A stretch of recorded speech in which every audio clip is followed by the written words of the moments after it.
So on April 23rd, 2025, a new executive order was signed, and it's a big one. It could literally change the day-to-day reality in every single American classroom. It's all about school discipline. So let's break down what this order actually says and what it might mean for students and teachers across the country. Yeah, that's a totally fair question, right? When you hear new federal policy, it can sound kind of vague, maybe even a little boring.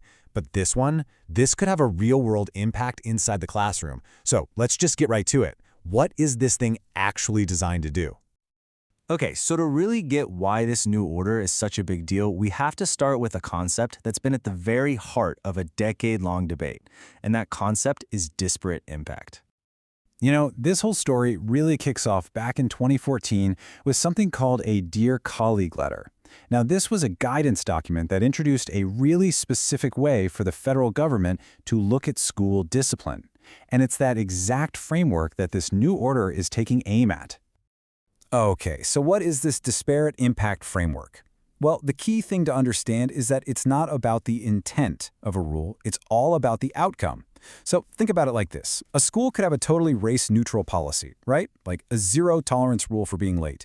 But if that rule ended up causing students of one race to get suspended way more often than others, well, under this framework, that school could still be investigated. The focus is purely on the statistical result. And this brings us right to the core argument of the new executive order. It basically claims that the 2014 guidance pressured schools to manage their discipline numbers to avoid those statistical gaps. The perspective laid out in this order is that this whole approach led to schools making decisions based on group statistics instead of what an individual student actually did. Now, this isn't the first time this policy has been flipped on its head. In fact, if you look at the last decade, federal guidance on school discipline is swung back and forth like a pendulum, pretty much depending on who's in the White House. And this timeline really shows you that back and forth. It all starts in 2014 when the disparate impact framework is introduced. Then, just 4 years later in 2018, it gets pulled back. But wait, in 2023, it's pretty much brought back again.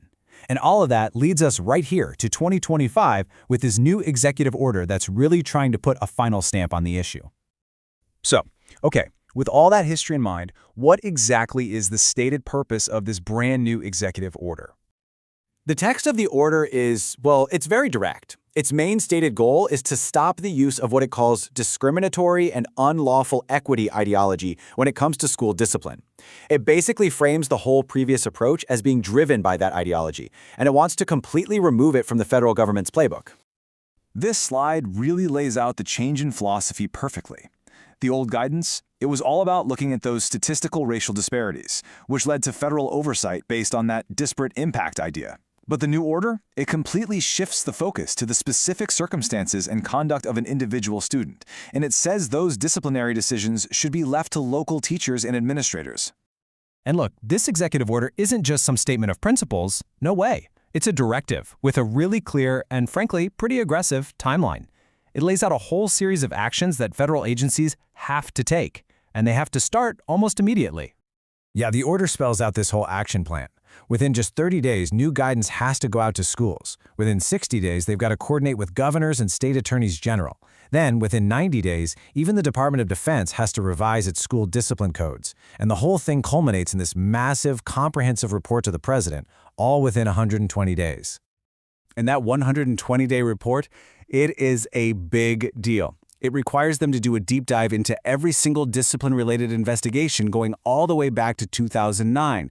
It also calls for an assessment of the role that federally funded nonprofits play, a look at alternative policies, and finally, the creation of brand new model policies that the order says should be rooted in American values. Okay, so we've looked at the history, the stated purpose, the whole action plan. So what's the one big thing, the most important takeaway from all this? Here's the bottom line, the most crucial point. Executive Order 142080 marks a really decisive, clear pivot in federal policy. It is moving the focus away from judging school discipline by its statistical outcomes, and instead, it's directing schools to base those decisions only on the behavior of individual students. That's the shift. And that leaves us with one final and, I think, really critical question. This whole shift, right, moving from a focus on group statistics to individual actions, that's the very core of this order. So the big question is, how is that actually going to change the environment for students and for teachers inside America's classrooms?